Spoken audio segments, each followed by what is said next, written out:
but it's evident. You're on your phone 24/7. No reply when I text at 11:10, and I swear you only tell me what I wanna hear.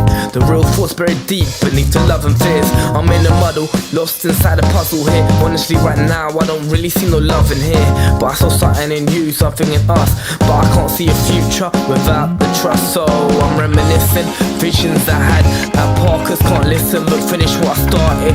Paint a picture like an artist, you're looking like the victim, but really I am the target, and I ain't asking for anyone's energy. I swear medically I'm needing a remedy or therapy to stop myself feeling so heavily. Mentally I haven't been acting how I'm meant to be.